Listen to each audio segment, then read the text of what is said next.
एक ज़माना था कि सियासी पार्टियां जब्र को ललकारा करती थीं। जेल उनका ससुराल और कोड़े उनका जेवर हुआ करते थे।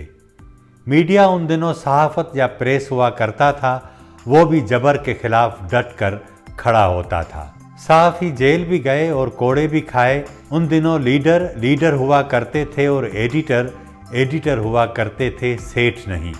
लेकिन वक्त बदल गया, अब थोड़ा सा फर्क आ गया है। मीडिया में एडिटर की जगह सेठ ने और सियासी जमातों में लीडर की जगह पार्टी मालिक ने ले ली है। खबर कौन सी देनी है और कौन सी रोकनी है, नॉन इशू को इशू कैसे बनाना है और हकीकी इशू को कैसे दबाना है, ये फैसला अब मीडिया का सेठ करता है, एडिटर नहीं। ज़माना हुआ कि एडिटर की कुर्सी दफ्तर से निकाल कर बाहर कर दी गई।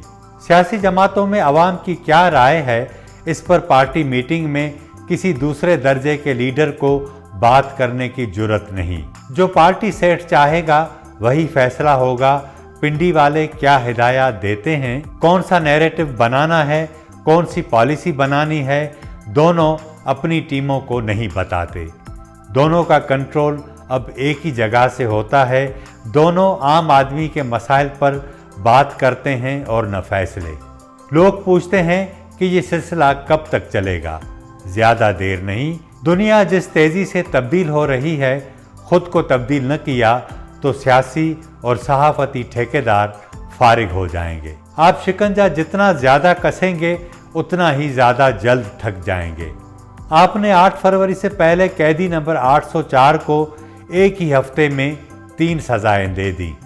आपने समझा कि इस तरह इमरान खान की मकबूलियत कम हो जाएगी। उसके बाद थोड़ा वोट और थोड़ा बंदोबस्त करके अपनी मर्जी की हुकूमत बना लेंगे। 8 फरवरी को इंटरनेट और फ़ोन नेटवर्क बंद करके आखिरी हरबा इस्तेमाल किया गया, लेकिन सब तदबीरें नाकाम। लोगों ने अपना गुस्सा निकाला। असल में इमरान खान को जो वोट मिला वो इस्टेब्लिशमेंट के खिलाफ एक रद्द अमल था, लेकिन इमरान खान तो गले की हड्डी बन गया। निगलना मुश्किल, उगलना और ज़्यादा मुश्किल। 8 फरवरी को वोट के ज़रिए नहीं बल्कि 9 फरवरी को बनाए गए नताइज की सूरत में जो हुकूमत बनी है, उस पर खुद हुकूमती परेशान हैं। पीटीआई को दीवार से लगाने के बावजूद अब ये हाल है कि जब सदर आसिफ जरदारी ने पार्लियामेंट के मुश्तरका इजलास से खिताब किया तो तीनों सर्विसेज चीफ्स शरीक न हुए। सबब सिर्फ ये था कि पीटीआई के नॉन स्टॉप एहतजाजियों का रुख उनकी तरफ ही होना था। पाकिस्तान के रिवायती मीडिया और सियासत का हाल नोकिया कंपनी जैसा है। उसे भी गुरूर था कि उसे कोई रिप्लेस नहीं कर सकता, लेकिन नोकिया के पांव से नीचे ज़मीन कैसे निकली उसे खुद भी पता न चला। ये सब इसलिए हुआ कि उसने खुद को तब्दील न किया। सियासी मॉडल की डिपेंडेंसी फौज पर और मीडिया की फौज के ज़रिए बनाई गई हुकूमतों पर होती थी। दोनों ने खुद को ऐसे ही चलाया, लेकिन जैसे जैसे मीडिया और सियासत पिंडी वालों के कंट्रोल में आते गए, दोनों अपनी अहमियत गंवाते गए। अब सूरत हाल ये है कि पाकिस्तान में लोग सियासत और सहाफ़त पर एतबार नहीं करते। दोनों जो कुछ कहते हैं, आम आदमी को मालूम होता है कि वो किसकी बोली बोल रहे हैं। जो मीडिया लोगों के लिए नहीं होगा, लोग उसे न देखेंगे ना ही पढ़ेंगे। लोगों के पास सोशल मीडिया का ऑप्शन है। यूट्यूब ने दुनिया को एक ऐसा प्लेटफॉर्म दिया है जिसमें हर इंसान जहनी सरमायाकारी के ज़रिए खुद को मकबूल और दौलतमंद बना सकता है।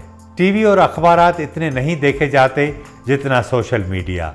तमाम बिजनेस अब इस तरफ शिफ्ट हो चुका है। व्हाट्सएप ने मुफ्त में चैनल बनाने की सहूलत दे दी। दुनिया के बड़े मीडिया हाउसेज अब उस तरफ चले गए हैं। अगर आप लोगों से छुपाएंगे तो लोग आपकी तरफ नहीं आएंगे। वो ज़माना गया कि जब इल्म और ख़बर पर अजारादारी हुआ करती थी। मीडिया और सियासत वही चलेगी जो लोगों की होगी और लोगों के लिए होगी। दुनिया में साजिश की बहुत सारी किस्में हैं। इनमें एक किस्म यह है कि जिसके खिलाफ साजिश की जाती है वो खुद इस साजिश को कामयाब बनाने में लग जाता है। आज पाकिस्तान में मीडिया और सियासत अपने साथ यही कुछ कर रही हैं। आज के प्रोग्राम में इतना ही। हमारे चैनल को सब्सक्राइब करें, प्रोग्राम को लाइक और शेयर करें, कमेंट सेक्शन में अपनी राय का इजहार ज़रूर करें। मुझे इजाज़त दें।